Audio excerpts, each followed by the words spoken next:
And we're on the internet. We're live right there. The excitement is insane right now in the chat. It's like a silent disco. It's like a donut party. Yeah, I like it. Yeah. I'm happy about that. It's My a hard chair's gibbon. quite squeaky this evening. I feel like there's going to be quite a few squeaks this episode, but I'm all right with that. Well, you're predominantly sounding a bit like a robot, so, That's going to go well. I'm looking forward to Discord being awesome again. It's not really going to make any difference. Yeah, that's the internet. Okay, yeah, it's connected with a 5 ping. Yep, that's the 315. Yep, that's the download. I've hit that. I've hit the download. 322. Gonna go for the upload now. Oh, that's 32, 33. It's done well. It's done all right. I've got 42 down. Oh, yeah. And 14.7 up. I feel like we should be fine with that. It should be just about all right, yeah. But you never know these days. Anything could happen, you know. My upload speed is hilarious versus my download speed. I love it. It's very funny. It's almost half my download speed. That's what you need this day and age, though. Yeah, man. Gotta have that upload speed to upload all those files to wherever, the internet. Pornhub. Yeah, Pornhub. Yeah, absolutely. Shame the ex-girlfriend or whatever it is that people do these days. Whatever they do, verification video. Absolutely. Yeah. All right, should we do a podcast? Yeah, I guess. Sweet.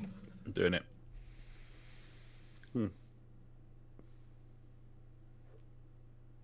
No, I got it. There you go. Right, here we go. Can you just move your camera down a bit and to your left?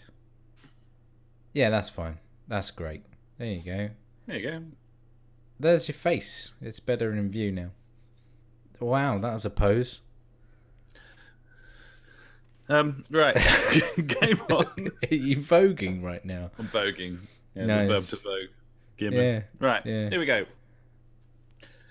Hello and welcome to the JfG Podcast. This is episode 231. My name is Alex and I'm joined as ever by my very good friend Ash. Hey, buddy. How's it going there? You alright? You're right, cunt. Oh! Thought I'd just throw it out there, be a bit different. Cuts me to the core. 231. I'm changing my intro changing. now.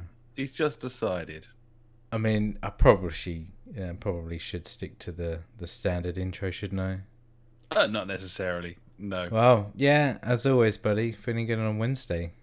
Yeah. Sparkling thoughts give me the hope to go on. Hope to. Yeah, it's been a couple of weeks since we've done one of these, because last week I was like, I can't do it. I'm busy decorating, as, is my life. You love it. As a property owner, one that lives inside a dwelling, I need to keep up the standards. I don't know. The wife wanted the living room doing, so I had to do that, didn't I? Obviously, it needed doing. It's a room that we haven't decorated since we moved in, and it was a bit shitty, to be honest.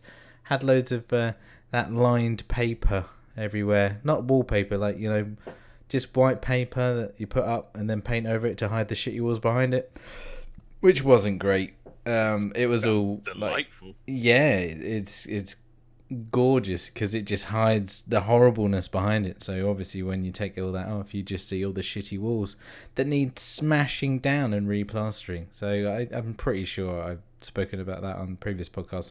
So yeah, the plastering got done whenever that was, and it was then time to paint, and there was a lot of painting to be done, a lot of scraping, was done to get off previous shit off old walls.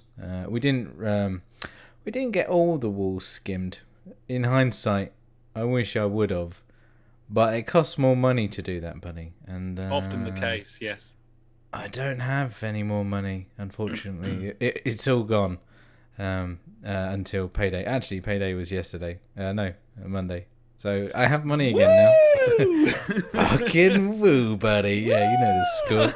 That's the one. You love that shit. Get stuck in. I love that payday. That's when I buy all the good beers, and then by the end of the month, I'm on the shit beers. But hey, yeah. So it was a case of a lot of painting. So last weekend it was a case of move all the furniture out.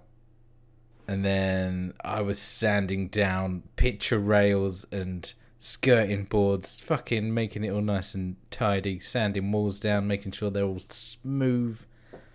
And then during the week, during the evenings, until 10 o'clock at night, I was painting walls multiple times. Why not, eh? I mean, you have to, if it's just bare plaster, like a bear. It's plaster made of bears. Yeah. That was your first mistake. Fluffy plaster. Should have just gone for plain plaster or plain whatever, plaster would have probably would have probably been a better shout. Yeah. But yeah, it takes a lot. It soaks it all up and shit. And yeah, it was just a fucking load of painting. And then at the weekend, we had the carpet delivered, and I fitted that. So that's nice, and the room looks really good-ish now. Still missing some wall lights. We haven't decided on what kind of style we want to go for. The wife likes these exposed bulbs. I'm guessing you've seen them about. They're quite popular these days. Oh yeah, the hipster bulb with the coil. Yeah, in it. I'm not a fan because it hurts my eyes. Because you look at it and you go, "Oh, that looks nice," and then immediately you're like, "That's painful to look at a light." Yep. So I'm quite adamant about not getting these.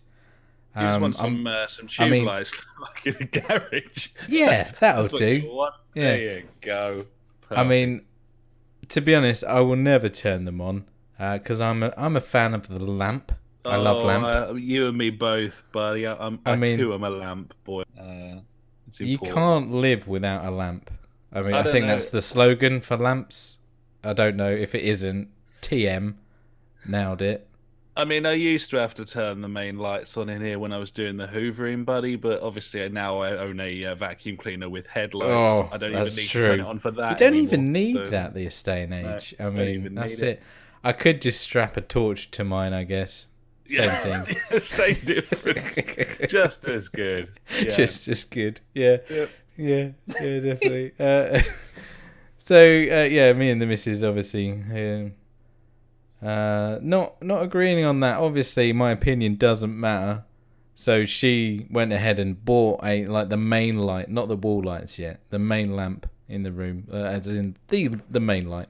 She bought one. Well, that's a result of years and years of apathy on your part, buddy. You've only got yourself to blame in that respect. It's true, and to be honest, I don't care. He doesn't give a fuck. I could just wants not a quiet life. Give a shit. I just want to come up to my nice little room, where I'm sitting right now, and just leave me alone. Yeah, let me go upstairs.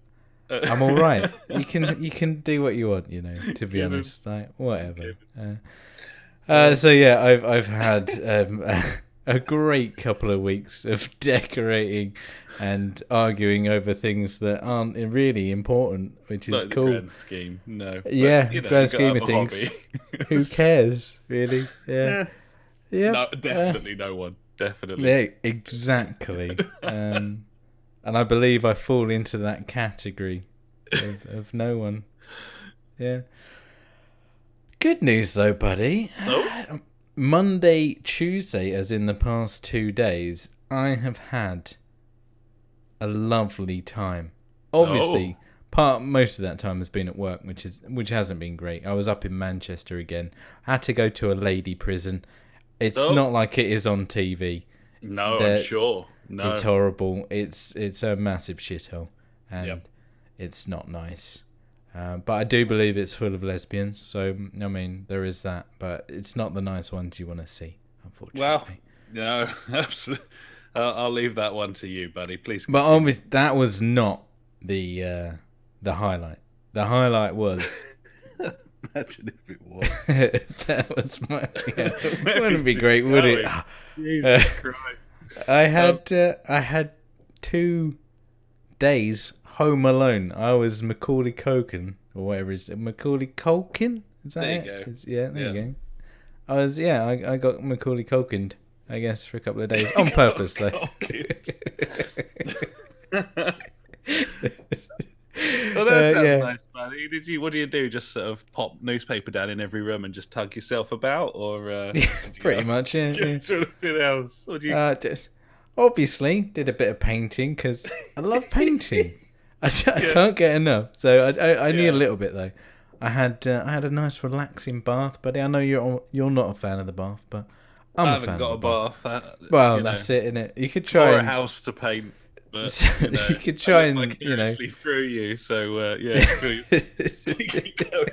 keep going, buddy. This is all ammo I can use in my mind palace later. So exactly, I'm helping you out right now. So I had a nice relaxing bath. Had a beer in the bath. Watched some Netflix in the bath. It was lovely. Also, I was very confused because the house was like completely silent. Freaked the shit out of me. So I had music playing constantly. In every room. In every room. Every room a different song. This is the polka room. You're gonna want one of those. This is the new jazz room. Yeah, absolutely. This is the drum and bass room. Yeah. As you go through, various stages of the night, you progress. And then finally you end up in the meditation room, and all is good. I mean, this was literally meant to be just like, I had a couple of days off and I played a load of games. That's all I was going for with this little small section that's escalated into what beautiful, buddy. Were you playing those games in the polka room, or were you where were you exactly at this point? In the bar? I believe it was the death metal room. Oh shit, the bed. Listening to some Pantera whilst it's a bit Pantera, a bit of Megadeth going. It was nice. Lovely. Because I was playing some intense Call of Duty, buddy. Wow. Yeah, okay. It was cool. I enjoyed it, but I'll talk about that later. Anyway, fuck my life. That's me done. What about you? It's been a real fucking roller coaster. Thanks so much for that, buddy. You're so welcome. I mean, we've learned that I did some decorating and had 2 days off in 13 minutes. In a roundabout way, that is what. Yeah. So much appreciated. Thank bit you of so filler much. for you. Why not? Fuck me. Right, okay.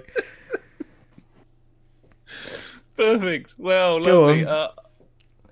I haven't done very much, buddy. I went to a gig at the Forum. Go on.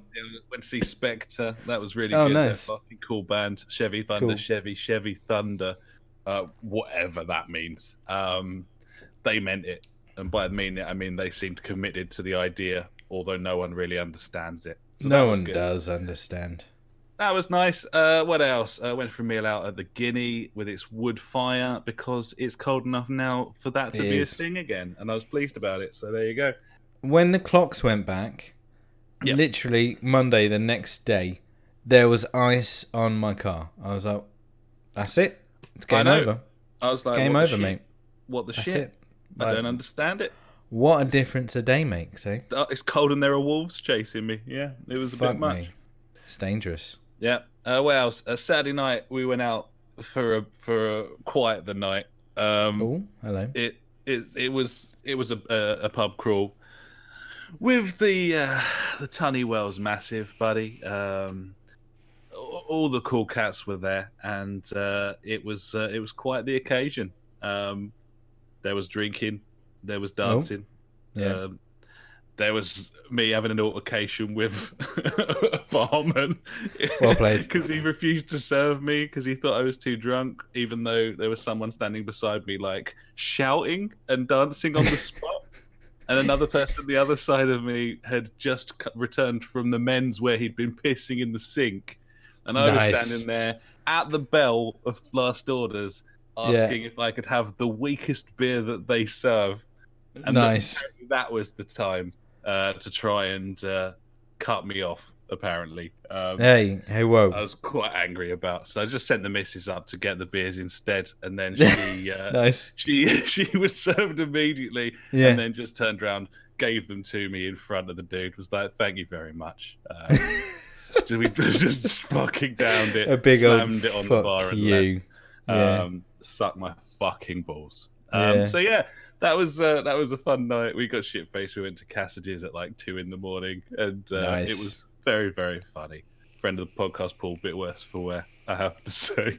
So that was cool. Happen. And then Sunday, buddy, immediately following that occasion, everyone's favourite thing ever, the missus's mum was coming over. Oh, yes, son. And I was cooking a big old roast. And I thought that would be the only thing that would motivate me to make it through the day, was to cook a big roast with all the trimmings. So makes sense. Cooked a big old bird, buddy. Did my own stuffing. Did a sage rub on the chicken there. Fucking everything. Pigs in blankets, giant Yorkshires. It was all there for you. And there you go. That's what I've been up to. I probably did stuff like a couple of weeks ago. I don't fucking remember that. It's true. Yeah. Probably wouldn't be that interesting anyway. What I have done is play a lot of fucking video games. You've played a lot of games. I have. Oh. Also, what? Go on. My steering wheel broke, didn't it? It died. Oh yeah, it died, mate. Yeah, that's fucked blew. Now. On Monday night, Wheeltown, with friend of the podcast, Paul, that thing just went kaboom. There was a smell of smoke, and it was all over. And I was like, I can't live without this in my life. So I left it 2 to 3 days before whacking another one on the credit card. It's the way it's done. Heading down at Argos, conveniently located inside Sainsbury's, buddy, and picked up a new one which I had ready in time for game night. We are now financially in the hole, and I don't regret a second of it. So welcome to the hole, buddy. I'm go. Deep within it. Yeah. Fucking down deep in the hole. Yeah, I'm trying to dig my way out of it, but apparently digging whilst in the hole's a bad idea. Well, absolutely. I mean, it's a difficult game. You're in a sort of a catch-22 of some description already. What in the is hole. this catch-22? It's catch-22, buddy. You cannot catch that 22. You just can't. So, what about the 21? Can I get I can catch the 21, but just not. 21's long gone, mate. We're talking about the 22 at this point. Are we talking about a bus? You can't catch it. The number 22 bus. Is that what we're on about? You can't catch it. Fuck, mate. Yeah. Yeah. Okay. Well, fuck my life, I guess. The term gained currency as the title of a 1961 war novel by Joseph Heller, who referred to an Air Force rule whereby a pilot continuing to fly combat missions without asking for relief is regarded as insane, but is considered sane enough to continue flying if he does make such a request. Catch-22 there. You're welcome, There you go. That's the law. That was obviously me just from my brain. I wasn't reading that off. Obviously, I didn't hear your keys tapping away on Google. It didn't sound like I was reading that at all. So, I've been playing a lot of video games, buddy. I want to talk about them. Before I do, though, would you mind answering this hopefully simple question, depending on how much you've had? What are you drinking this evening, buddy? Oh, well, my friend over there. I mean, you're not over there. You're fucking hundreds of miles away. But over there on the screen, I am drinking Bass this evening. Oh. It's a tasty beer that I've had many times. My dad is a huge fan, and so was my grandpa, actually. It's been in the family a long time. But I read the back earlier. Interesting fact about Bass and its red triangle. It was the first ever trademark to be registered in the UK. And that was in 1876. There you go. There's some bollocks about it being a rich, fragrant, it has a wonderful hoppy bouquet and a bright chestnut hue, which that doesn't make any sense to me. but I like it and it tastes good. What about you, buddy? What are you drinking this evening? Well, I've just finished the dregs of a bottle of white wine. The missus's mother brought over a bottle of rosé, which we don't really drink a lot of rosé. But it's there, so you will. Used it as a reason not to buy anything else. Yeah, makes sense. So yeah, it's Footnotes rosé. It's full of luscious pineapple and strawberry flavors, and tastes deliciously fruity. Great served with appetizers, summer fruits, chicken, seafood, and cheeses. She may have brought it over because I was serving chicken, buddy, but obviously we just put it in a cupboard because we weren't going to drink that. But no, now's the time. Does it go well with gaming podcasts? It does. It does. That's okay. A little. I've tacked that on the that on in pencil. Nice. So I'm all good to go, buddy. The topic for this week's podcast is video games. Indeed, it is. Possibly wouldn't realise that at this point. We are now going to go and talk about some. So whoa, one sec.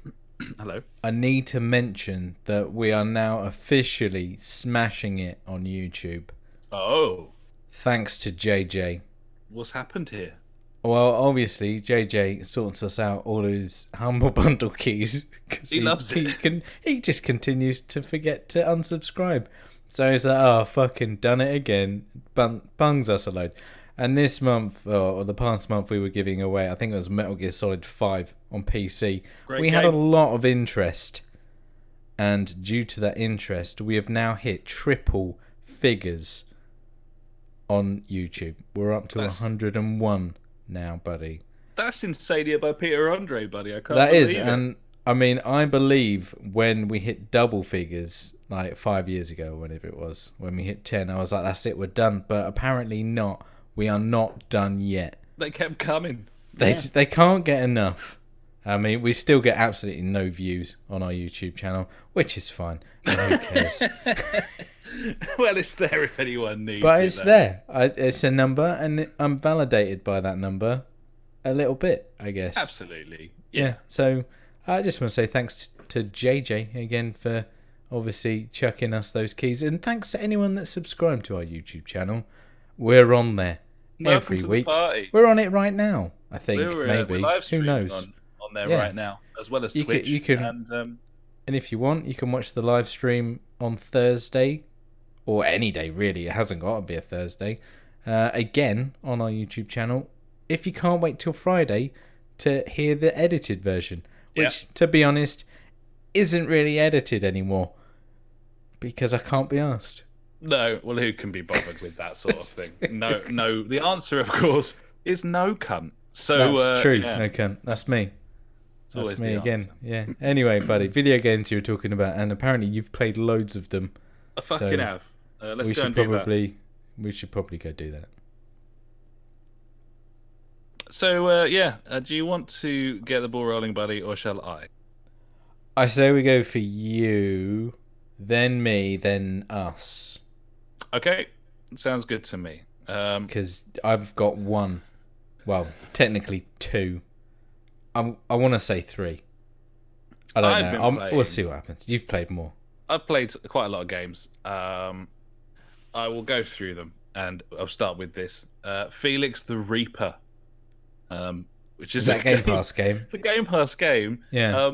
Very beautiful art style and fully narrated from start to finish by Sir Patrick Stewart, which was hugely unlikely. I didn't really believe that it could possibly be him because I didn't understand why it would be him. Well, no one would.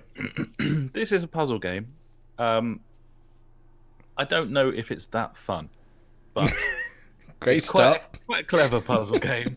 I feel like puzzle games should be more of a challenge than fun. Obviously, it needs to have some sort of fun to the challenge, but I don't know. I mean, it comes down to personal preference, I think, and on this occasion, I would say that the challenge outweighs the fun. Okay. I don't know. It's a nice concept. It's all to do with shadows. You are essentially some sort of afterlife worker, and you are given contracts where you have to make sure that certain people die. Perhaps they have Is it somehow... like Hitman? Not really. It's more like setting up the world so that they will die. Oh, okay, So gotcha. you come in like a lift from the ground. Patrick Stewart gives you a new contract, and for example, there's a guy shooting an arrow at a deer, and everything pauses, and you have to get Kill round to that the deer guy. so you can move the deer, and the arrow ends up hitting a man who is killed. And and to do that, you have to operate only in the shadows. So there is a Oh, light source. It's an stealth. isometric game. Nice. There's a light source off the screen, and and you have to stay in those shadows. And those shadows, there's various different heights of bits of scenery that cast shadows that acts as your path. And then on the bumper, you can move the world round by 90 degrees. But that obviously changes where all the shadows lie. And you need to make sure that when you switch the world round, you are still going to be in a shadow. So that's kind of how the minute-to-minute gameplay works. There's various things you can pick up to cast shadows. You need to put them in strategic positions so that when you spin the world round, you can still stand where you're standing, move forwards, and try and set the world up so that people die. And that's the game. And if you do that, then he dances around. And if you complete the level, then it goes all disco. The whole floor becomes like a light-up dance floor. And it plays some tasty, cheeky beats at you. And all of that sort of stuff is very good. It's very, very well put together and funny and so on. And the whole thing's very good, like production-wise, and enjoyable and slick. But that gameplay, I don't know. Well, let's put it this way: I played it for like a couple of hours. I haven't really had much desire to go back to it. Okay, So fair dues. it's cool, and if you really like, you'll know straight away if it's your sort of game, and if you hit it off with it, then I think you'll like have a fucking great time. It was getting more and more complex and interesting. It's also got all of the sort of speed running stuff that you would want, fault sort of stuff. You can hold a button down to sort of virtually see where the shadows are going to go. You can do like runs where you don't use that at all, or runs where, because if you spin it around and you are in the light, then it sort of goes, oh no, and then spins back, and that counts as like a fault. So you can go on like 0 fault runs, for example. Yeah. So yeah, all in all, it's a good game. I just not convinced it's completely my sort of game, but well worth a go if you've got the Game Pass on the Xbox. Yeah, and very well put together, and Patrick Stewart's in it, so that's pretty cool. Nice. That sounds very cool, buddy. It's decent, good art style, and quite fun.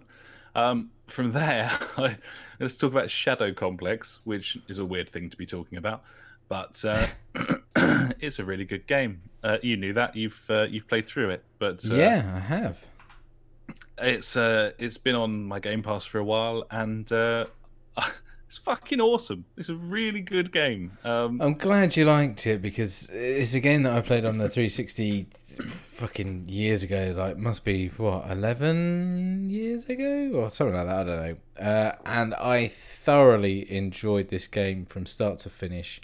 I thought the art style and the graphics and everything looked amazing on the 360 at the time. I'm not too sure. Is it a remaster? No, it's just the original game, and Okay. the art style was strong in the first place, so that really makes up for the fact that you're looking at some slightly distorted texturing and that sort of thing at this point, especially upscale to 4K. But it looks quite nice still, like it's fine, but it just controls really nice, like it's just really slick and responsive. I really like the sort of 2.5D-ness of it, the way that you can run into a room and shoot enemies in the background as well as like left and right, despite it kind of being a side scroller. And then the way that they've got the map, where you need to go, and the way the levels are built, means that they successfully created what is essentially like a dungeon crawler, the way you have to backtrack and stuff, but that not be annoying. It isn't annoying. It's just fine. Like the quality of life stuff they've done there means that I don't find it frustrating like I do with a lot of sort of roguelike-esque sort of dungeon crawlery games. Cool weapons, cool boss fights, and it's voiced by what's his face, who does all of the games, Uncharted. Nathan Drake. Yeah. Voice actor. Does Destiny now as well, doesn't he? Nolan North. There you go. Does the Ghost. I don't know. He does a cracking job of the main guy. Yeah, he does. So yeah, it's cool. I like it. It's great. It's I thought it was a fucking awesome game. Like I played so much of that game. Well, obviously, I went through, completed all of it, and got all the upgrades and stuff like that. I hope you stick with it because it's a really cool. Even though it's that like Metroidvania kind of style of game, which I know you're not too keen on. Usually, no. But I don't feel like it punishes you too much. Kind of like Hollow Knight was. That was a bit fucking intense for me. It's a bit much, a bit mazy. Yeah, this is kind of a bit more straightforward. Totally. In that way, it's just fairly. Yeah, it's just quality of life stuff. It's just easy for you, and and that's cool. And it stands up really, really well, even after all these years. And I think I'm pretty close to the end anyway. So nice. Very quickly, Ukulele. I'd heard lots and lots of bad things about Ukulele. Spiritual successor to Banjo-Kazooie. Second one is out or coming out soon and is apparently excellent and basically is the game that this one should have been. But I still thought I might be able to extract some enjoyment out of it, and it hit Game Pass, so I thought, fuck it. It's shit. Nice. It's really shit. It's just really shit. Okay. It's just really shit. It controls shit. It looks shit. It plays shit. I have no desire to play it ever again. I deleted it within half an hour of installing it. It's just rubbish. There you go. That'll do. It's rubbish. Don't play it. So yeah, there you go. Ukulele there. What you should play is Lonely Mountains Downhill, buddy. This thing is fucking awesome. This is really? It looks crazy. Fucking awesome game. It is a Trials-esque downhill mountain biking game, except it's on a 3D plane with the bike kind of the camera kind of fixed position, and you can have two different control methods. Either left is left and right is right, or aim the stick the direction you want the bike to go. And I got on better with that sort of method. So if you want to sort of go behind yourself rather than hitting left or right, you just aim behind yourself and then it spins him round. It's kind of, I don't know how to describe it really, but it goes where the stick is pointing rather than sort of turning left and right specifically. But yeah, it's a downhill mountain biking game. It's kind of quite zoomed out. It operates in a sort of trial-like fashion. There's checkpoints. If you hit stuff, then he dies bloodily, and it's a fault, and you have to restart from previous checkpoint. There's a whole leaderboards and challenges system here. So complete this course in 3 minutes to get a new bike, or do this, that, or the other. There's shortcuts everywhere. There's hundreds of routes. It looks great. It controls really nicely. And yeah, it's just incredibly challenging. How quick can you go down this thing? You hold right trigger to go, you hold left trigger to brake.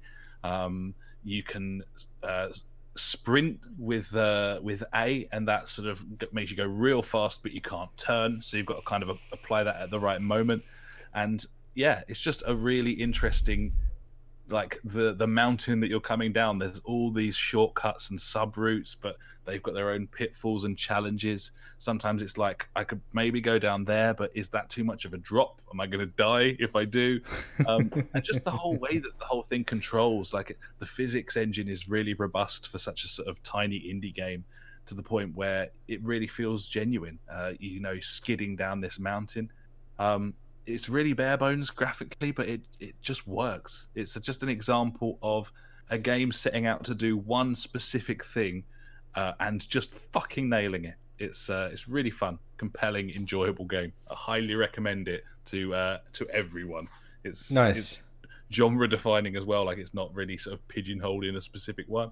It's pretty closer to like a sort of mobile challengey game than like a racing game or a sports game or anything like that. It's just, it kind of does for mountain biking what like Ollie Ollie did for skateboarding games. Skateboarding, that's probably how I kind of compare it.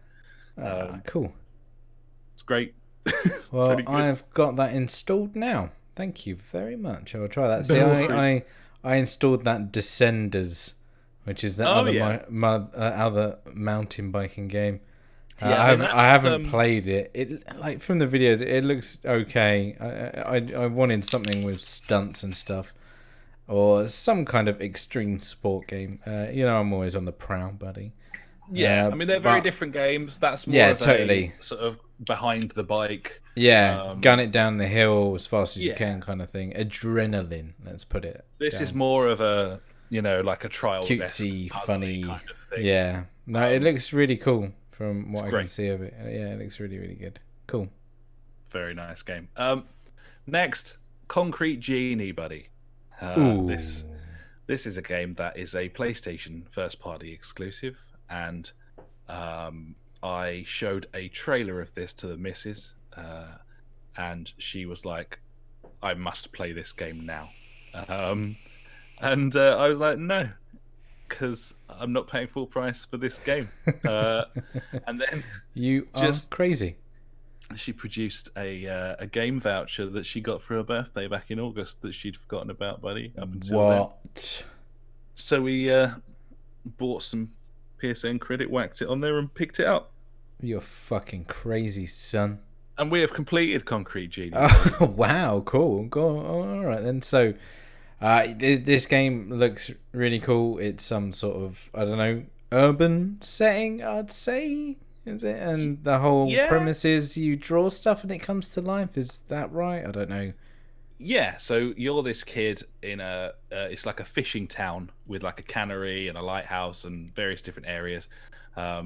Everyone's kind of moved out because there was a huge oil spill off the coast and it basically wrecked the town. All the businesses fucking big companies ruining everything. Fucking big boy oil.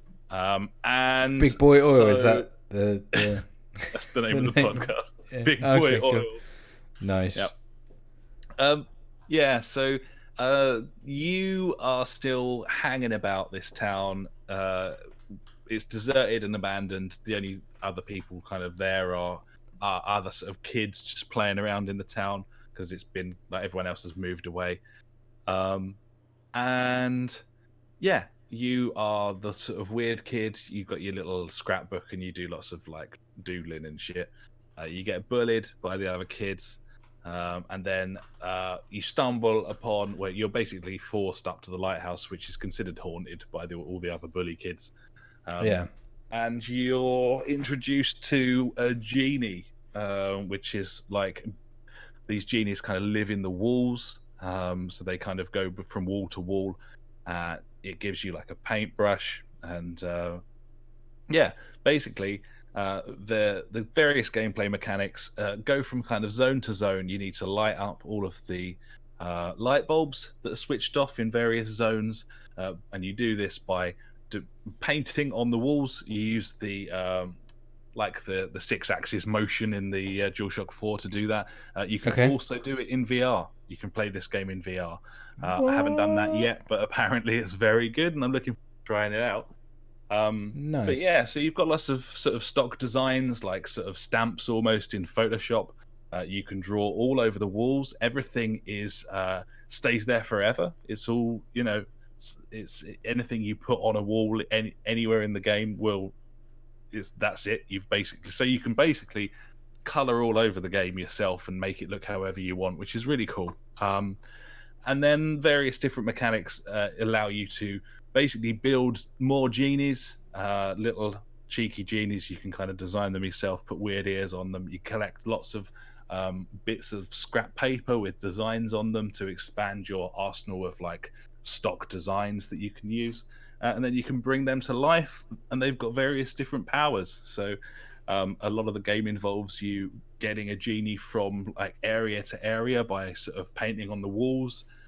They can only go like between connected buildings, so there's a sort of puzzle element there. There's a lot of like, I need to close this door down so the genie can get across to here so that he can zap something and that'll raise a platform. The minute-to-minute gameplay is very sort of I don't know, it's a third-person game. It's kind of twitchy to control. You get used to it pretty quickly. Probably Infamous. I'd say it plays a little bit like Infamous in terms of the actual control scheme. And yeah, it's really cool. I don't want to spoil anything. It's a relatively new game, but it's a really fun sort of 10-hour jaunt through the campaign there. Quite a nice story, some really sort of wonderfully dark moments as well, and it kind of just keeps giving you more and more powers and things to work with, different types of genies. Eventually you end up in a position where you've kind of got a sort of rollerblading-esque kind of mechanic, and you can kind of shoot shit and that sort of thing. That sounds ace. It's wonderful. It's a beautiful game. Art style wise, they've done some brilliant work with certainly the faces of the characters stands out massively in the whole thing's 3D polygonal as you would expect, but the actual faces and facial expressions are like a 2D cartoon. Like they're like sort of 5 frames a second rather than the rest of the world being 30. So it's just got a really cool art style to it. It's one of the most colourful games you'll ever see in your life, and everything just works really well. It's just a joy to play through. Brilliant one for the kids, like absolutely like PG game. This you can nice. That sounds good to me. Get a huge kick out of it. Cool. And we just loved it. We played all the way through, and the missus, I came home from work today, and she's been working from home today with bunny ears, and seems to be going after all the fucking collectibles at this point. There you go. That's what she does. That's the sign of a good game, buddy. Givens. You get them collectibles. It's fucking cool. It's just a unique experience, and you can't say that very often. No, true. So buddy, that sounds fucking awesome. That game, and I can't wait to get stuck into it. To be honest, it's really nice. Loads of twists and turns, loads of sort of diversity to it, and plays really nice, and also runs better than I was expecting on the base platform, because there's a lot going on graphically there. You get some mild slowdown in places, but nothing too jarring and nothing game breaking. It runs pretty well considering how great it looks. Nice. Given. So that's me, buddy. You seem to have been playing Call of Duty. Do you want to? I've been playing Call of Duty Modern Warfare, the new one. How has this happened, and what's it like? I have my ways, my friend, of playing these games, and I've managed to be playing this game. You've played, a lot of nice games, so I thought I'd take it the other way and play a game where it's just about shooting dudes in the face, or trying to. I have pumped about 8 hours into the multiplayer. I've only played the multiplayer. I haven't played the co-op or the campaign yet, but I have heard extremely good things about both of these things. So I'm only going to really comment on the multiplayer, obviously, right now. Firstly, fuck me, this game looks amazing. On the PS4 Pro, this game it is beautiful. It's one of the best looking shooters I've ever played. It's so crisp, clean, and runs at 60 with no issues. I haven't seen any kind of lagginess or screen tearing or stuttering or skipped frames. It's just been incredible. Now someone will probably say, Ash, it runs at 30, but whatever. No, it runs 60, and I'm pretty sure. Yeah, I can expand on that as well as a base PS4 console player who played a good couple of hours of the open beta last month and say that also ran buttery smooth. No, I didn't notice any problems at all. Like, they've clearly got a fucking beautifully robust game engine here, haven't they? It's incredibly impressive. Yeah, the movement on this game is fantastic as well. It's obviously you can adjust all your settings to whatever preferences you want if you want to turn slower or faster. So obviously I cranked mine up a little bit because I like to play with faster twitchy turny speeds as I kind of trained my mind to do that when I started playing a lot of Destiny, especially in the PvP. To the run up to this, actually, last week in Destiny 2 was Iron Banner week, which is all PvP. I played like a whole week of Iron Banner, and it made me realise that I really enjoy shooting dudes in the face. That like competitiveness or whatever, even though I don't take it as serious or get angry anymore, which is a nice place to be. So it kind of G'd me up to playing Call of Duty Modern Warfare. Graphically, this game is fantastic. It runs really well. The guns feel, decent. They don't feel like your Black Ops just spray kind of. They didn't feel like actual guns, I would say, in like Black Ops and things like that. To me, they didn't feel beefy enough. No, they weren't steeped in reality. They were almost closer to sci-fi. Yeah, like whatever. Yeah, Star Wars sort of pew pew guns. Yeah, exactly. Well, this obviously the time to kill is still quite high. Low in this. It's still a fast time to kill. But the weapons themselves have that density, have the thickness or whatever. Just the weight word to them. Yeah, absolutely. There you go. Weight's probably a better word to describe it to them. So I've been mainly using the M4A1, which was always a favourite of mine in previous Modern Warfares. But I have dabbled in SMGs. They come in handy in tight corners. I did a bit of sniping. That didn't go well because I'm shit with a sniper. And I refuse to use a shotgun because I'm not a cunt, buddy. But it is what it is. The guns feel good. The movement feels good. There seems to be an endless amount of unlocks for these guns. I think they go up to like level 70. Gun customization has gone a lot further now than it previously has. So you can have 5 perks or whatever attachments on each gun, varying from muzzles, optics, magazines, perks, grips, underbarrels. There's just a hell of a lot of customization in this game, which, as a fan of like RPGs and RPG shooters or MMO RPG shooters or whatever you want to call Destiny and other games where I like to build builds like The Division and stuff like that, it's giving me something that I'm like, okay, well, if I want to improve this on my gun, then I need to get to level whatever, and then I've got that kind of thing. I know it's just fucking playing the game and leveling up, but it's nice. Like, after every game that I play, it's like I'm getting something back. I'm not just filling up 1 meter. There's like several things going on at the same time. It's giving me constant gratification, let's say, which is nice. It's really good. It makes me feel good, like I'm like, yeah, good jobby kind of thing. Going from like the customizations of the guns, obviously there's loads of aesthetics and stuff like that.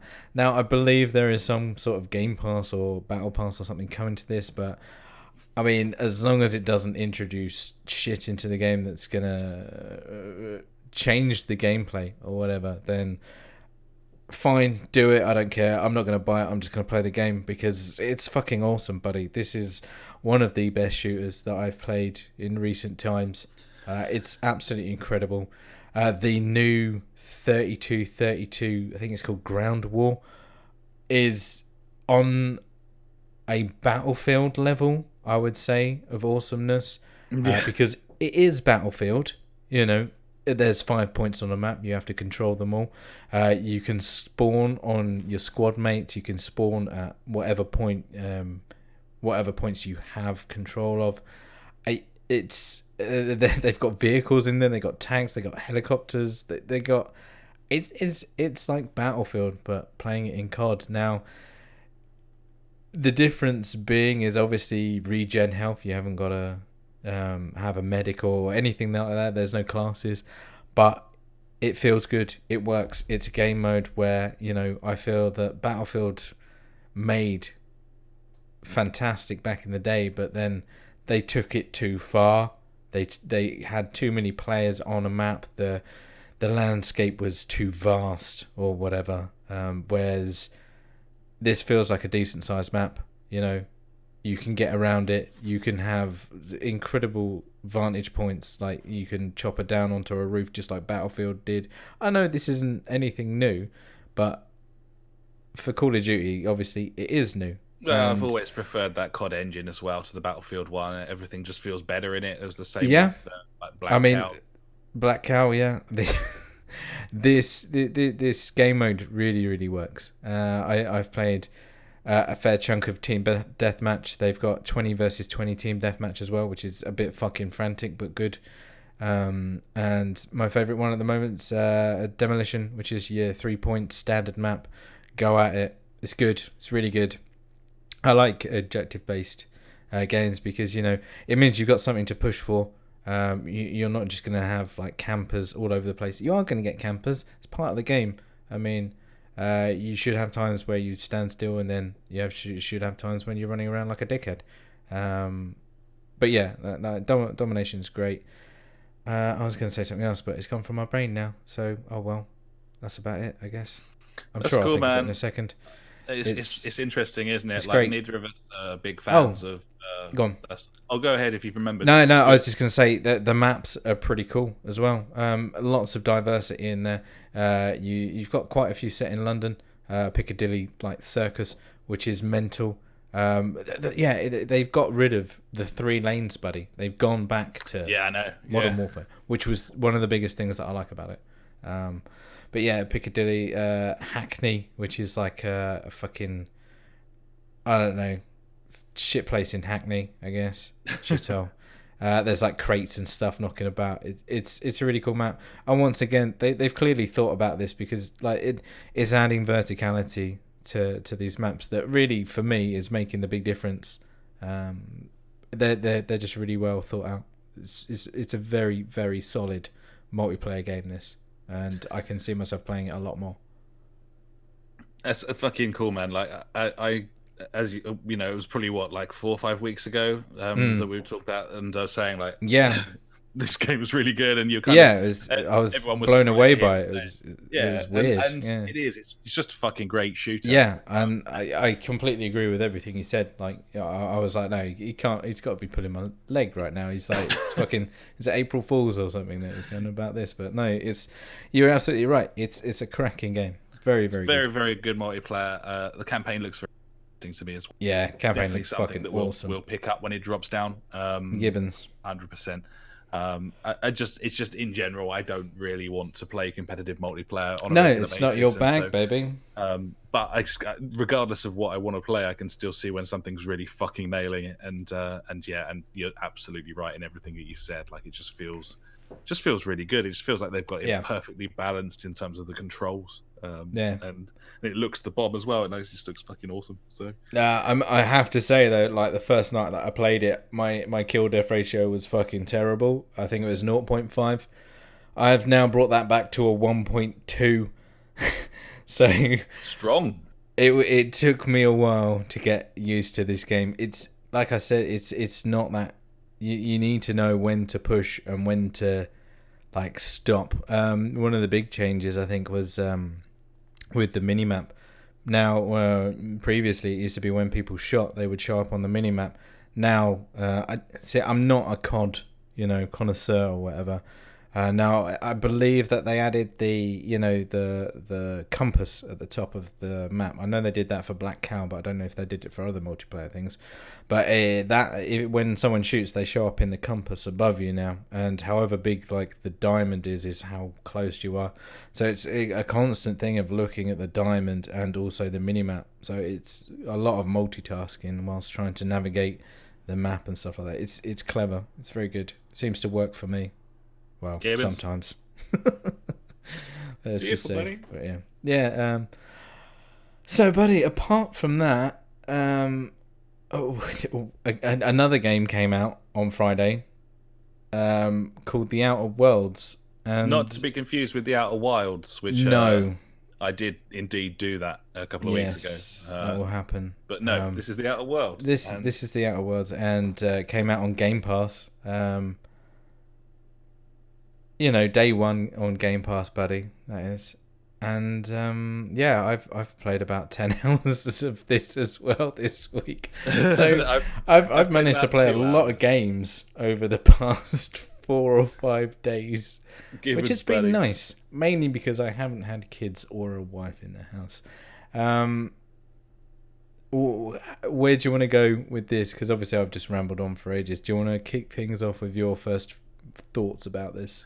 I'll give you a hot take. Obviously, I'm only a couple of hours in, so kind of early doors for me. This game is Fallout, but it works properly. That's that in a nutshell, buddy. Basically, it's a first-person open world-ish RPG from Obsidian. They made Fallout New Vegas. This is their latest offering. They are Bethesda-less in this offering, which is probably why the game works properly. Gibbons. And it feels a lot like Fallout to me. It's got some clever twists on the formula. Certainly, I'm a big fan of the sort of backstory of it, where essentially everything's gone hugely corporate to the point where people you're speaking to seem to have sort of stock lines and that they have to sort of almost say company-esque sort of things and advertising-esque sort of things. But whatever you want to say about it, essentially it is it's a first-person sci-fi RPG. It has an incredibly robust quest system with fully voiced dialogue, and then your dialogue, you've got multiple dialogue trees, which seems to actually have a bearing on how other people see you. It really does. They really leaned heavily into the D&D-ness of it in a sort of the way that Bethesda kind of used to, I suppose. But in terms of how everything's kind of worked out based on your character, the character creation I found quite fun, and then you can I thought it was fantastic, the character creation, how it comes about in the storyline. I thought that was really good. Yeah, it's fantastic. You're essentially fish out, and it feels very much to me like a sort of Land of the Blind, One-Eyed Man is King kind of scenario, where you're kind of escape podded into a world where everyone's essentially been brainwashed and living their lives in a very weird sort of regimental. Everything is like capitalist, and everyone has to abide by the sort of laws of corporatism.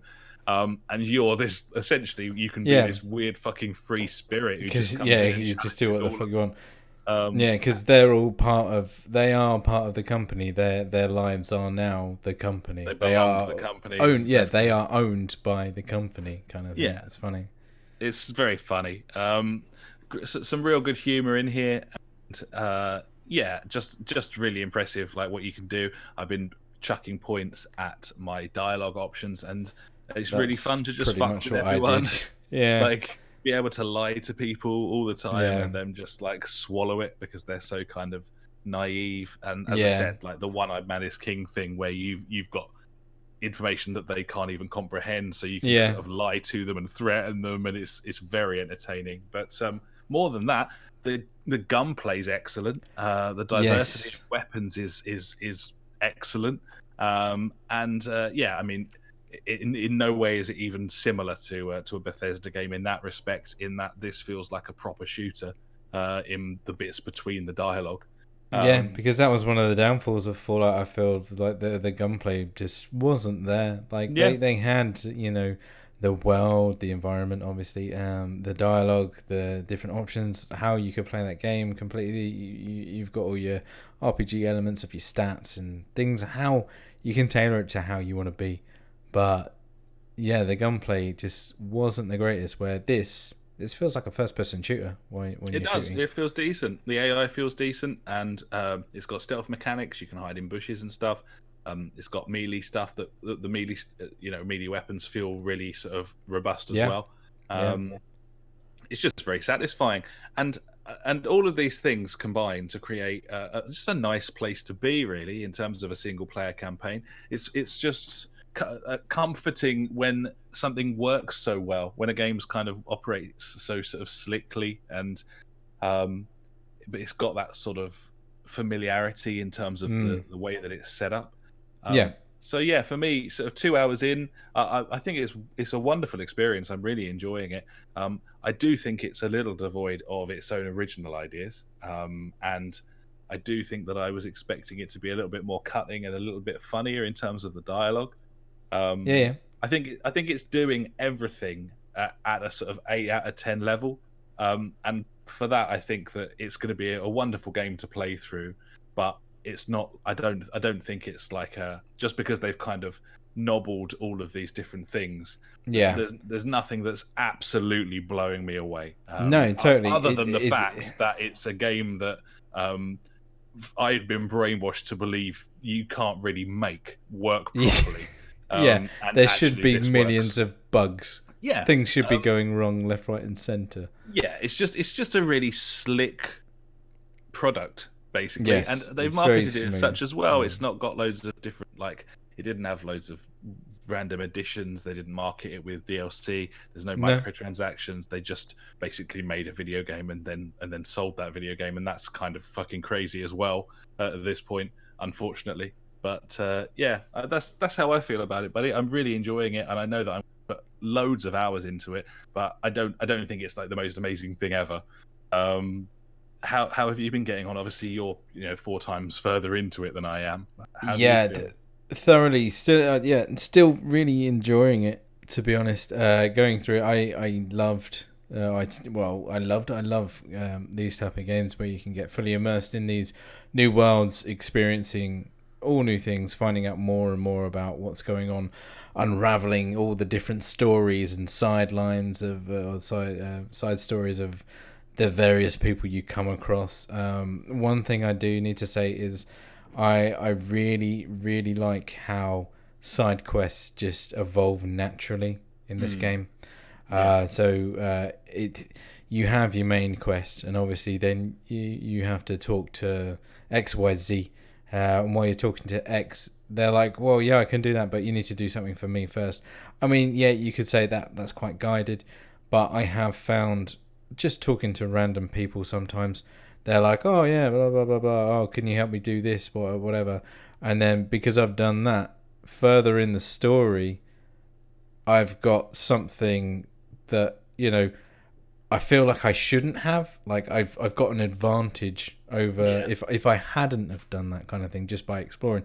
Now it doesn't matter if I had done that or not. I still would have been able to progress in the storyline, but because I have, I can now do this instead of that or whatever. Absolutely. Now, like you, I also spec heavily on the dialogue with the lying and the intelligence or whatever it is. I can't remember the 3 stats that are in there. And I've got mine pretty much up to 50. Like I just pumped it all into that with a bit of guns and stuff. And now this is my own fault, because I've done that. I'm finding it a lot easier to not get into confrontations. So I'm not doing as much shooting as I'd like to, but that's because I've chosen not to, which is like a stupid thing to say, because obviously I could just not use those dialogue options. I could go with something else, but if I use that, I get more XP. And it's that threat, isn't it?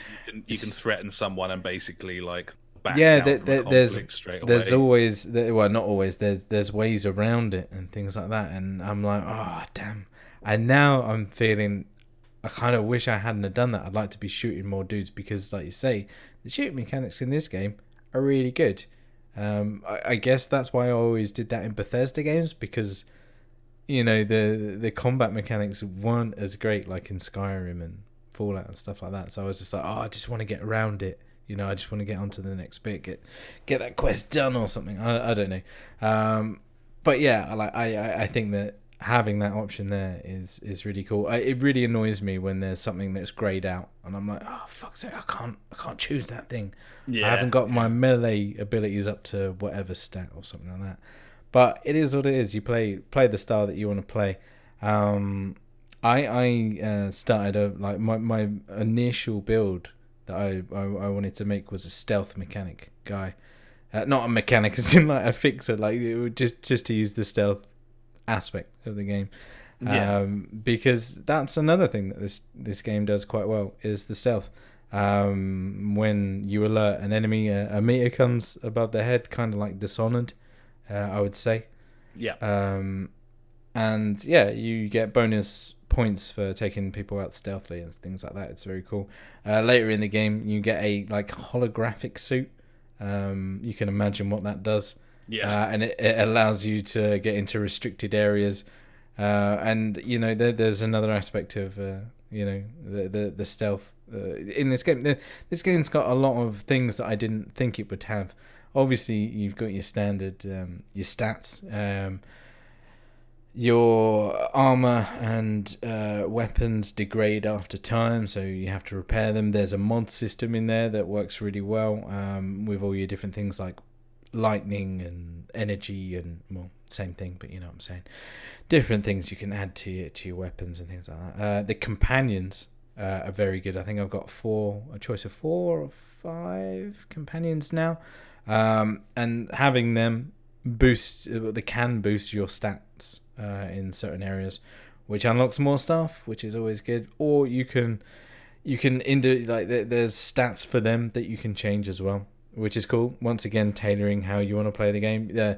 You can make them take more focus on the enemies, or the opposite. You can take more focus from enemies, or they can have better abilities and whatnot, and it feels change. Like a game that it's just willing you to do what you want, like play out, like to convert this RPG as it should be, man. Like into this is your special experience. This is your character. You're playing it exactly how you want to, and the game bends over backwards to accommodate you, doesn't it? Like for however you want. Yeah, it's very, very good. Art style, fantastic, love it. I kind of like the fact that it's not one big open world. Like it's these, you fly to different planets and different silos or whatever, and experience that area, and then that's done, I'll go over there, and then you're like, I need to go back over to that one to finish this quest off and stuff like that. I'm such a massive sucker though for the side quests, and I wish I wasn't, because I want to get through this game in a relatively quick time. Because obviously I want to be playing other games as well, but it's just me. Like I get a side quest, I'm like, oh well, I'm just here, I might as well just go and do that, and then But hey ho, that it just means there's a lot to do. It seems like in this game. It's incredible, and the fact that it's on Game Pass, a month of that you could smash it out. That's $3.99 for a month on PC, and you're gonna play a really, really good RPG if you like space, I guess. Probably worth bringing in Cosmic Dad at this point, who was chatting about it in the old Discord this week. You can get on our Discord, buddies. It's you can find it from our website, the jfgpodcast.co.uk. It's also linked on Twitch and I think probably YouTube as well. And I always put a link to it in the podcast description now. There you go. So it's right there. Just scroll down. It's all there for you. Cosmic Dad, he's been tucking in as well, and he had this to say. I'd watched a couple of videos beforehand, and I thought it looked very meh, but you're right, playing it is something else entirely. The movement of the character feels just right. The gunplay, holy shit, that is so much better than any Fallout game ever. All the guns feel different, and having no skill in an attribute really does make you shit at it. Loving the vibe of the first world. I love how the side quests appear as a result of your dialogue trees. Love how they intertwine with the main quest objectives. Yeah, it's totally. really well put together from a narrative perspective. Great world feel too. I've had some nasty and some not so nasty bugs, but I'm about 4 hours in now, and it's already making me think about it outside of the playtime, which I was not expecting in the slightest. Well worth $3.99 for a playthrough. Yeah, so, totally. Yeah, I think when I was talking about in the Discord, I said one of the facts of I feel so underpowered at the beginning when I was in any kind of gunfight. First thing I do, like when you land on the thing, like you have to go down, do a little mission. And when you get to just start exploring, the first thing I do, I'm like, oh, there's some sort of wreckage over there. I'll go and have a look at it. And there's these big fucking beasts there. I'm like, yeah, fuck it. I'll just take them on. This will be easy. I just got this pistol. I think I picked up a shotgun as well. And I just got pretty much wiped out. So I had to run and... Yeah, I ran and hid under the ship and then slowly just papped away at them. Killed 3 of them, ran down there, found out there was another 3, ran back, ran out of ammo, so I had to stay under the ship, run out, hit them with my fucking sword, then run back in, get healed up again. It didn't go well. And from that moment, I was like, right, this game's going to be tough in shooting. But obviously, as you progress through, get some better guns, get your companions as well. Your companions have like a special ability, which you can use as well, which is really cool. So, like, one of the first ones that I got had like a massive electric hammer. So you press the button, whammy, on the electric hammer it goes. They get smashed out, and then you can finish them off. It's cool. It's really, really good, this game. It's great. Bugs wise, for me, obviously, I've only come across one bug so far, and that was where it wouldn't let me remove my starting pistol from my inventory slots, which was really annoying. Oh, that's weird. It was just locked there for ages, which was incredibly annoying because I had since then had found another identical pistol that has more power, it does more damage, but I couldn't remove the previous one from the slot. So cycling between them, I didn't know which one was the powerful one and which one was the weak one, which was really fucking annoying. But it loaded into a different area, and then all of a sudden, the next time I went into my inventory, it let me remove it. So nice. I haven't experienced one bug in this game yet, and I find that incredible. Pretty stable as well. The engine, doesn't it? It's it really does. This is a great game. It's really fun. It's kind of almost a throwback game, really, to what RPGs kind of used to be with before all the bullshit, and when they used to release them finished and with all of the content included. So it's, if you're old school, then you absolutely want to get in on this, and it's just really fun, and being on Game Pass is, that service is fucking awesome. It's insane. It's so good. if you want to subscribe to something, that's the one right now. Absolutely right. I'm sorry, like, there's nothing that comes anywhere near it, especially on PC for £4 a month. It's nothing. Yeah, and PlayStation obviously going hard on PS Now at this point. Lots of, they are. Prime time ads. And the price drop and stuff. Still greedy. Still wouldn't go low enough. Like, it still had to be more than everything else. Yeah. And they have not got the back catalogue to back that up. So yeah, it's. I just think it's so troublesome trying to salvage that service after you've basically willfully abandoned it for several years. Like, they've essentially for many years they've gone. You can subscribe to this. Yeah, subscribe to this, you can't. And everyone else will ignore it. And now they're like, oh, look at it. It's like, fuck off. Yeah. Ballsed it. Sony's had way better software. This. You see, they're getting rid of their TV streaming service as well. Is it View? Yeah. So they've had much better game releases this generation to Microsoft. True. But since Matrick was shown the door, it's been strength to strength in the decisions. So motherfucking Spencer, yo. Yeah, with the hardware that they had in place already, they've made almost perfect decisions, like all the major decisions. And Game Pass is a revelation, and I'm sure that they'll ruin it over time. But at this moment in time, it's fantastic. And The Outer Worlds is yet another reason to subscribe. I happily subscribe at full price and have been doing for over a year. Like, it's the gift that keeps on giving. Every time I fire that thing up, which is, maybe twice a week, there's some new games 2 or 3 more games to try there out you go. on there. Happy days. Wonderful service, brilliant experience, and as Slay says, it's on PC as well, so it's there for you. It's all good. So yeah, fuck me, wait, that's a lot of games. Mammoth fucking games, buddy. Time to move on. Let's go and talk about something else, shall we? What games? And now it's time for the news. Da news.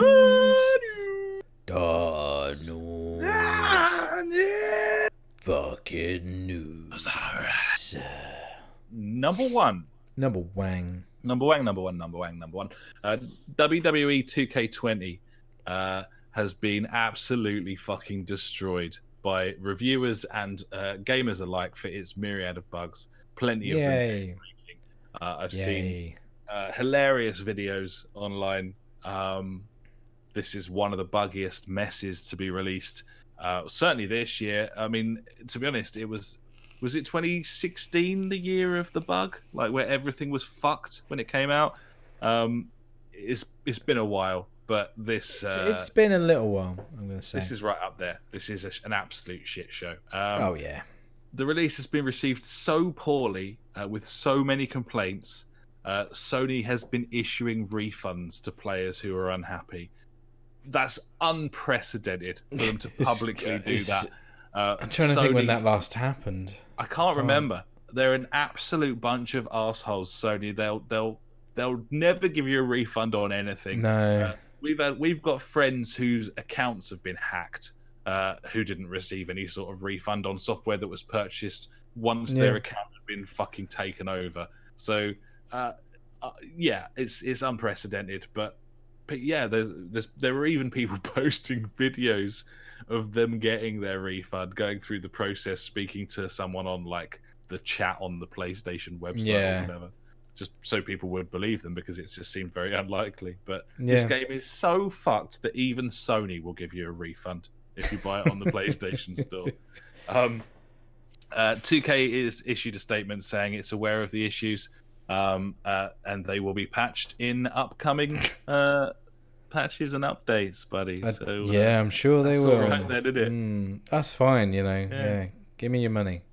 Have you seen many of these? Like the fucking even the character creator with like the eyeballs on their eyeballs head out and the teeth out and stuff like that. It's just fucking terrible. I watched one where everyone was operating on half-sized plane, so they were all the same size as they would normally be, but they were all walking around as if they were like on their knees, but their legs were like in. And then he threw him up towards one of the sides of the ring, and the character model just kept glitching up the rope and up into space. Up into space, yeah. It's gone. That, yeah. It's wonderful. Oh dear.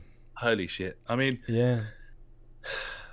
obviously this is a little bit controversial, but do you think that, firstly, spending full price money on a 2K game at this point, aka the devil, coupled with buying the latest release in the WWE franchise, a franchise that makes FIFA look like it's had groundbreaking progression from year to year. This thing looks the same as it did like 12 years ago. Nothing has changed. I don't understand why anyone I get it's a yearly cycle and it's part of a franchise, so there's a lot of pressure to get this game out every year with like the new roster or whatever. And I'm sure people making these games are like, oh, for fuck's sake, please can we just change this or do something to it? And I'm sure there's people pitching ideas like, look, we could do this, this and this, but I don't know. I don't know who's shutting it down or what. But yeah, like we're saying, this thing is a complete fucking mess. And go and design a wrestling roulette wheel rather than improving the... Yeah, I just don't know. I feel sorry for anyone that's bought this and also the people making these games. That's a new fucking nadir. That we feel sorry for the developers of the game because they clearly don't They clearly know it's shit house. They probably don't want to make it anymore. Yeah. And they keep sharting it out year on year. Pretty much. Yeah, they're like, oh fuck it, no one cares really, do they? And it's true. I don't think anyone does care, but still, you shouldn't be releasing games in this state, in this day and age. No, it's atrocious. Pretty bad. Yeah, just true colours of 2K, frankly. But you're right. Go and get that money up, buddy. Yep, Gibbon, they love it. They love money. We move on. Number 2. 2 Point Hospital has been delayed on consoles until the first half of 2020. It's just not quite there yet, apparently. That's fine. I can wait. Yeah, that's cool. It looks really good. Yeah, definitely. I want to play that game. And yeah, if it doesn't come out until then, that's fine. I'm in no rush for it, so cool. You can pick it up on PC already, of course, but yeah, true. If you've got a PC, that's probably the platform to play it on as a sort of isometric. So you're saying I should buy it, yeah? Okay. If you want to, buddy. But I am willing to wait for that to come to the consoles. I can't help but think that it's the sort of thing that Microsoft would lap up for Game Pass as well. So no, that's what I'm kind of waiting for, to be honest. Yeah. But either way, been delayed sort of 6 months or so, and I suppose that's all right. We'll move on. We'll move on to this, which is funny. Yay! I mean, this is a little bit older, this news, but obviously we had a week off, so I thought I'd include a few bits and pieces from the week before. Fallout 76, which is a game that does exist. I'd forgotten that it existed. No, it's a game, buddy. It does exist. Obviously, in the news heavily because of the Outer Worlds and how much better a game that is than Fallout 76. Unfair to compare the two, Fallout 76 being an online game. Controversial from me there, but that's the way it is. Fallout 76 gets a £12 a month subscription, or £100 a year, $100 a year if you want to buy it outright. It's a subscription service called Fallout First, which is just got a series of bits and pieces that you get additionally if you're a Fallout 76 player. This includes unlimited storage in your bases, currency, like a monthly quota of fucking microtransaction currency, just all of the worst things ever for games. Which you can buy a subscription for on a game that Bethesda promised that would include sort of NPCs and quests by this point, which has been delayed until next year. So to bring this out now, but hey, give us your money. Just give us your money. You haven't fixed the base game that was shit, and if that it was is fixed, would not was, game. buddy, is present. It's toilet, and even if there weren't any bugs in it, it would still be toilet because it's devoid of content and quests and the things that make Bethesda games good. Then you delay all of that content that you promise, which you announce at your Bethesda E3 conference. So probably the grandest stage you can announce it on, seeing as it's your fucking... delay that to 2020 and then announce a subscription service that you would frankly have to be fucking insane to pay them. Like, literally insane. Like, they should use it as a test. Like, are you subscribed to Fallout First? You need to be sectioned. We can take you to our home. We'll find Congratulations. You Welcome to your world. We'll call it the wasteland for you. You can mooch about in there to your heart's content. And you can post coins through the fucking door where your food comes in. And, you can pretend that you're buying supplies or you've got infinite storage. That's absolutely fine for you. Yeah. Absolutely fine. Things to note since Fallout First was announced and launched. It broke the Epic Store when it was launched. It didn't work. Brilliant. Couldn't do Of course anything. it didn't. Players who bought it who were supposed to have infinite storage at their bases, everything that they were adding to the storage lockers in their bases was being deleted. So rather than having infinite storage, they did have infinite storage in that they had no everything items. Deleted. Feed things to the storage is gone. Yeah, it's gone. Cool. There you go. Nice. Right. Too many bugs to even talk about here. Just how far Bethesda has fallen, and for them to, I don't know what they're thinking to announce this, which they did the week that the Outer Worlds came out. They announced this to favourable reviews. They announce a subscription service for a game that is shit and broken. This is a fucking developer that needed to invest in a new game engine about 8 years ago, and they've been dining off of their old shit one ever since. They weren't willing to invest in a new engine. I believe that is at the root of most of their problems, and they are getting exactly what they deserve. I'm totally all for it, buddy. Fuck those guys. They're cunts. So there you are. But if you want to spend that, it's £12 a month. Yeah. Enjoy. Other things, little tidbits for you. Last of Us 2 has been delayed till May 2020. That's fucking annoying. I was really excited to play that this year. That was going to be the birthday game. Yeah, it's been delayed. Death Stranding is confirmed for PC. That is coming out next summer on PC, as well as coming out relatively soon on PS4, and I'm very excited for that. Elsewhere, Xbox All Access users will be able to upgrade to Project Scarlet. So All Access is, of course, the sort of mobile phone-esque subscription service with Microsoft, where they threw in a console with Game Pass and Gold, and you pay, I don't know, £25 a month, whatever, to pay for it over either a 12-month or an 18-month period. This is going to be some sort of upgrade program where you can transition from one contract to another. S users will be tied to an 18-month deal because that's what they've been on previously. X users, a 12-month deal. There will be a £15 upgrade fee, and then who knows what the actual payments will look like. But it's still nice to think that people who've gone in on buying a console buy this like monthly method of, upgrading like they do a phone kind of thing. That is an option that Microsoft have sensibly put in place. And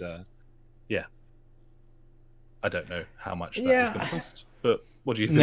No, that's the thing. It's an unknown cost into what you're going to be paying for Project Scarlet. So with the X, I believe it's about £25 a month. So you think over 12 months, that's what, say £25 a month, 300 quid a year, something 300 quid a year. So that's pretty much gonna buy you an Xbox One X. And this also includes Game Pass Ultimate, I think, doesn't it? Yeah, so you've got you've got all your subscription fees and stuff. 50 quid on top. Exactly. So, and then Game Pass is, it's £9 a month or whatever. So so I mean, all in all, that's not a bad deal. The only shit thing, really, I think, obviously, you have to pay that £15 upgrade fee, and you have to give back your Xbox One S or X when you upgrade to the new one. Yeah, you do. So you've literally been paying £300 for the ability to use this item. Same as a phone when you trade that in. Same as a car. But I never trade my phone in. Yeah, that's true. I guess it's the way of the world at this point, isn't it? And I don't like that either. But no, that's only if you trade in your phone, though, isn't it? Like, you don't have to. Like, at the end of your contract, like, that phone's yours. Phone. Yeah, I mean, it's probably the car model is the one it's most likely. Yeah, it's more your cars and stuff like that. I understand it because things depreciate in value. That's why I'll never buy a brand new car. But I don't know. I still think that's a bit shitty. That you don't have. I mean, yeah, you're getting the new box, but then obviously, how many months are you tied into that one, paying for that for? Yeah, well, it depends how long you've been paying for the existing one as well, though, doesn't it? Well, it's a minimum of 12 months. You have to, and it's a minimum of 18 months for the S users. So you have to have paid that many. Yes, you have to pay that many installments before you upgrade. It's not a case of whenever you want to do it, you can do it. I think that's fair. Yeah, no, I think it's fair, and it's giving people another way of getting consoles, which previously wasn't there, and I think that's fantastic. I just think it's a bit of a shitty way of getting the upgrade and not keeping your old one. I think that what's the fucking are they gonna sell? Who's gonna get these Xbox One S's and X's? Like, where are they gonna go? Like, Microsoft could sell them however they wanted. They could sell them. Yeah, totally true. Like they could refurbish them and sell them on as refurbished consoles and stuff. Obviously, they're gonna get like you say more money. And also, that way, it's not the same as it used to be in the sort of support side of things either. If Scarlett comes out and can play everything your old console could play, obviously that's your fine. Subscription services and all your digital purchases, you don't need the old system anymore. No, that's true. There was there was rumors about the PS5 not having that backwards compatibility at launch. No, I think and last that's absolutely week, right. And I'm like, I guarantee that will happen. That's freaking me out a little bit. I mean, well, obviously, it's just a reason not to go for it at launch. Straight in, yeah, I know, but you know what we're like, buddy. We get all keen and antsy in our pantsy when we get that maple syrup in us. We're by the time that thing comes out, we're going to be a decade older than the last time we fell foul of this particular decision. So, but I'm still an idiot, so nothing's changed. Idiot, and we've probably all got more money than we had last time exactly. As well. We shall see. We'll see what happens anyway. The thing with that is the wheel turn aspects. I think. Yeah, totally. Obviously, bring a new console out that I can't plug my wheel into natively, and I won't buy it. Not straight away, anyway. And that's the way it is. Anyway, off topic. Yeah. No, I think it's a great idea. But it could be better. I think. But, yeah. Gibbon. Elsewhere, what else we got? A couple more things. Ubisoft announced plans to fix a Ghost Recon Breakpoint, another game that I forgot exists, even though it only came out a month ago. That thing's bombed. Ubisoft released a statement. I have to say, this is a pretty galling thing to say. This is a quote, direct quote. Ubisoft says they are working on a more radical and immersive version.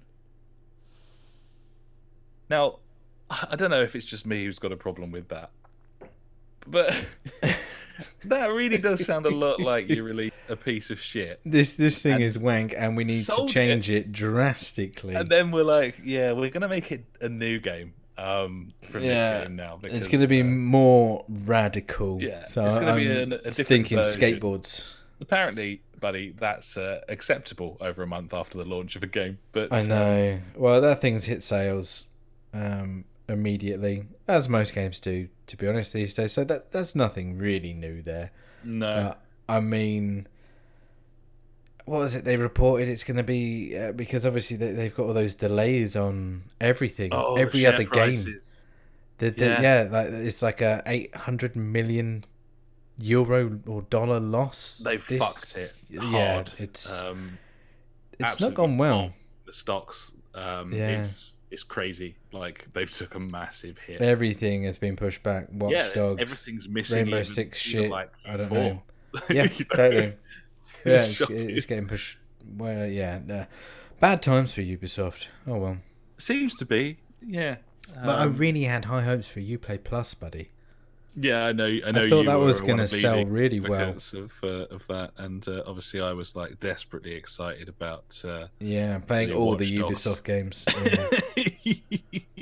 Yeah, no, I'm good, thanks. Fuck. But yeah, there we are.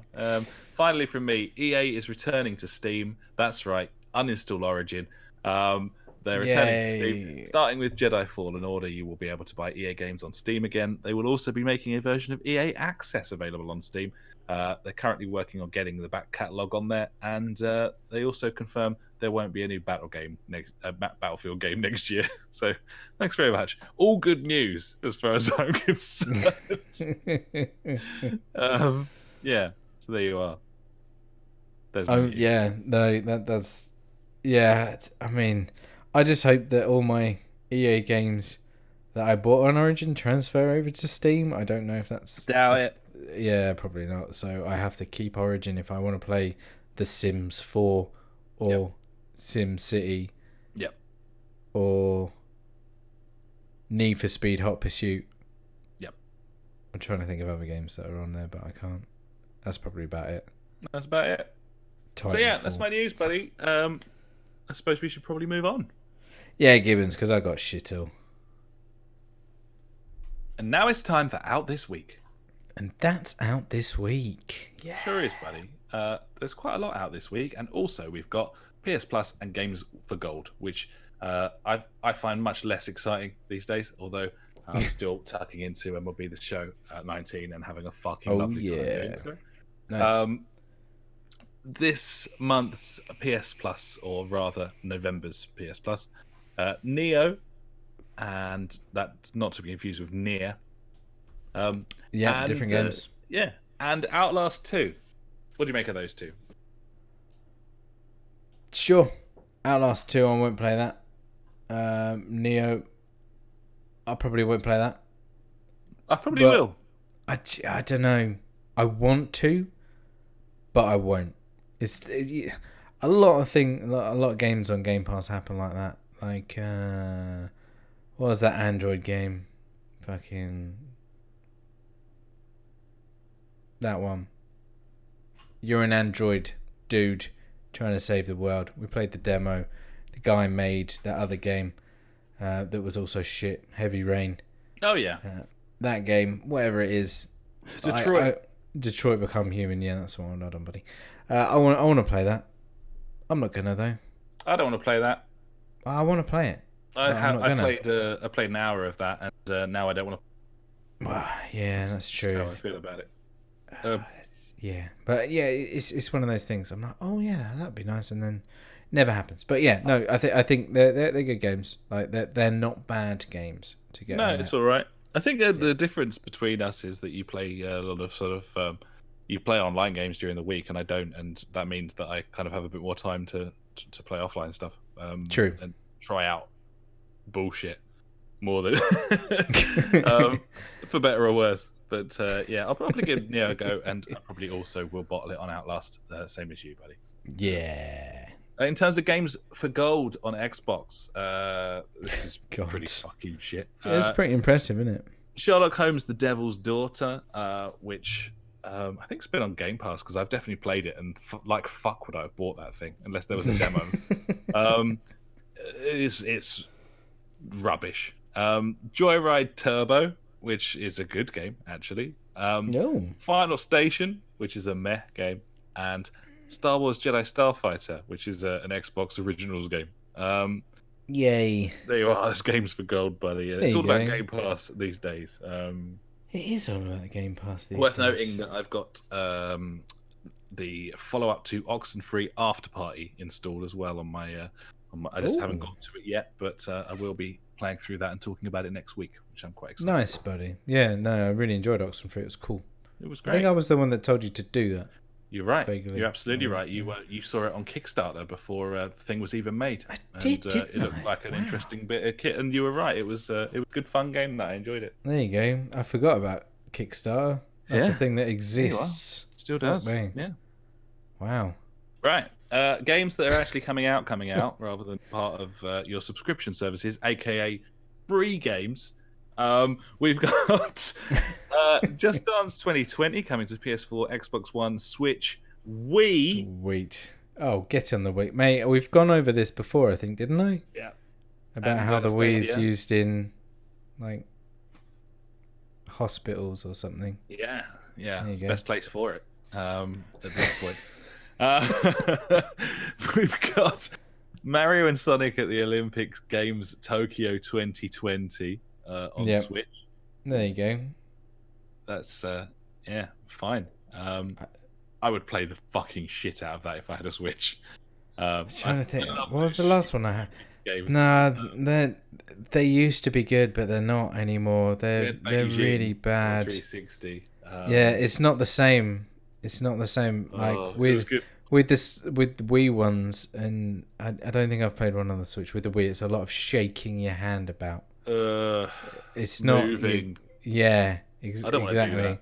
You're thinking of the fun times where you sit there and press buttons in different things. Put the controller under your jumper and then just rub the buttons up and down. Yeah, you know the score. Where this is actually get up and like shake your arms about. Fuck that. Yeah, no. Not having it. No. Okay, well, that's out this week anyway. More exciting is Planet Zoo. That's out on PC this week. I wish I had a PC so that I could play Planet Zoo. Planet Zoo is coming out on Xbox and will be on Game Pass next year. Hello. And I'm very excited for that. But at this point, I would like to play it. It's from the people who made Planet Coaster. It is it's Frontier Games, isn't it? And it looks great. Although no sign of any red pandas in there, as far as I can tell. No red pandas. And therefore pointless. Fuck that game. It's fucking absolute vaporware. 0 out of 10, mate. 0 out of 10. Yeah. Maybe they're like DLC you can buy. Maybe. And I would buy the red pandas. The only DLC I'll ever buy, red pandas on Planet Zoo. But yeah, we'll see on that one. Not confirmed for certain yet. They haven't announced the full animal list. We'll see. Red Dead Redemption 2 arrives on PC. I feel like that should be a bigger deal. I don't know what to make of the fact that game has just kind of fallen by the wayside. I was expecting it to be another GTA Online in terms of popularity there. Maybe it is, but we just don't care about it, mate. If that isn't going to happen, then it'll happen now because it's out on PC. Elsewhere. Just going to that with Rockstar, do you think that next year it's going to release on the PS5? Because that seems to be what they do. I don't know. Their games. I suppose it will, but I don't know. I feel like it feel very negative. Got the strength. I feel very negative about Red Dead. I know. I thought that I loved that game. Yeah. I thought it was great. Really enjoyed it. The shooting mechanics were terrible, but you know. Well, they weren't terrible. They were. They weren't good. Yeah, aka terrible. Yeah, but yeah, no, it's like you say, it was a fantastic game. Like the environment, the story, we fucking waffled on about that ages ago last year, and yeah, it's like you say, because it didn't draw us in so much, as in like GTA Online. Like I barely touched the online aspect of it. I don't know if it's why.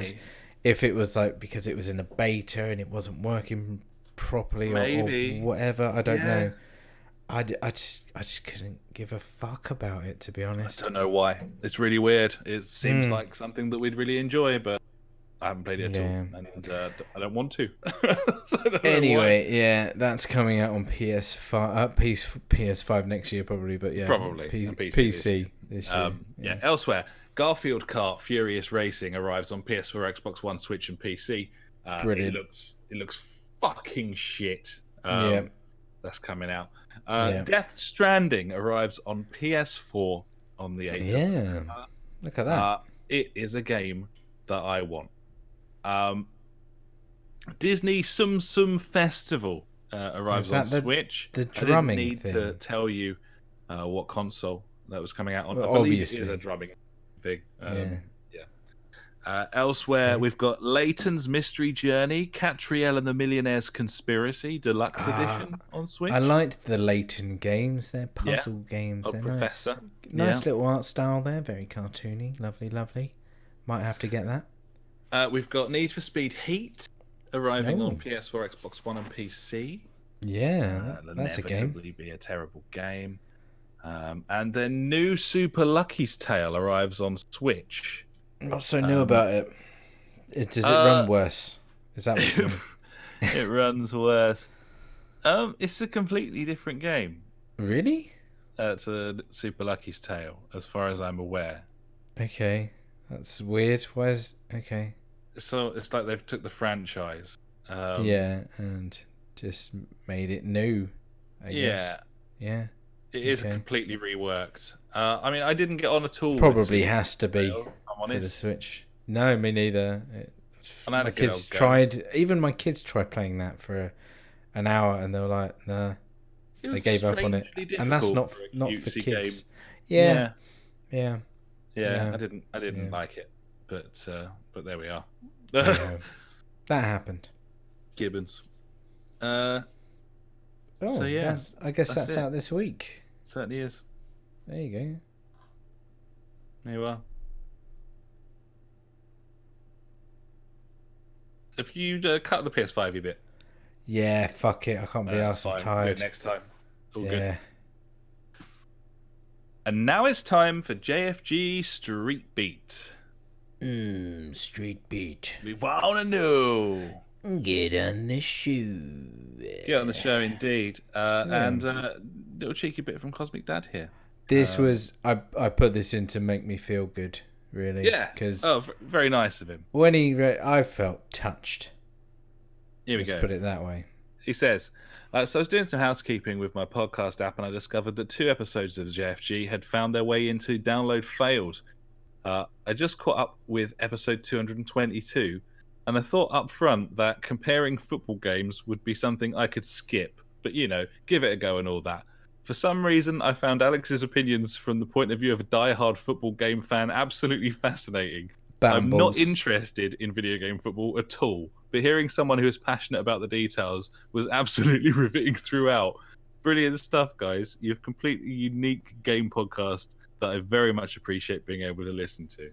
Fucking thank you so much, buddy. That means a great deal. And it did. I loved it. We never know when we disappear into our little niche holes of like football or Destiny or whatever. You never really know if anyone actually wants to hear it, but you just go with it anyway because you know what else are you gonna do? Shenanigans, and you've got to talk about what you know. And that's true, and that's not a lot for me. No, same here, buddy.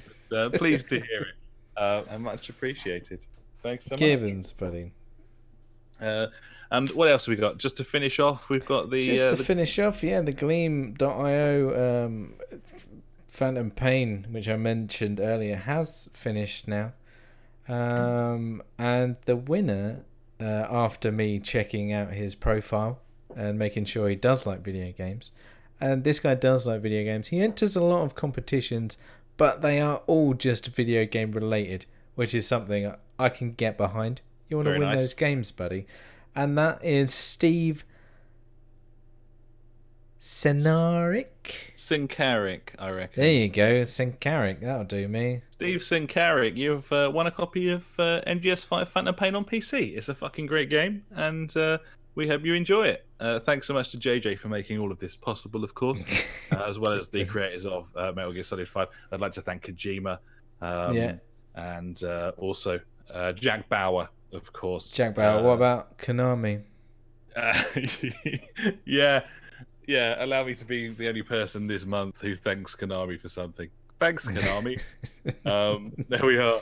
That'll be a code winging its way over to you shortly, buddy. And thanks very much for your support. Yeah. So I think that'll about do us, buddy, for episode 231. And what a time. How many games? How many games do you want? There's your games right there. Take that. That's a lot of games.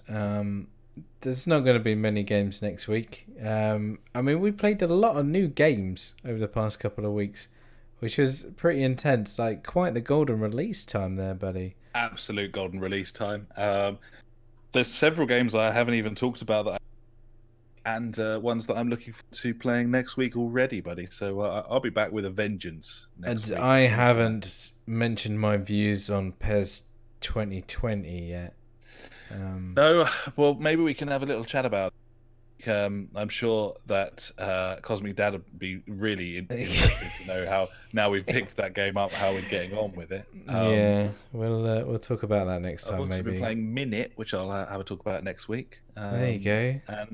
And obviously After Party from the Oxenfree guys as well. So there you go. Happy days. Next time on the JfG podcast. Tune in next time where we'll talk about shit. Maybe Gibbons. For less time. This time, next time. Who can say? It's impossible to tell. Whatever. Who cares anyway? Yeah, or don't.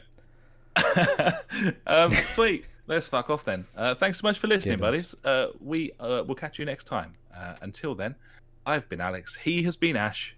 Goodbye. Farewell.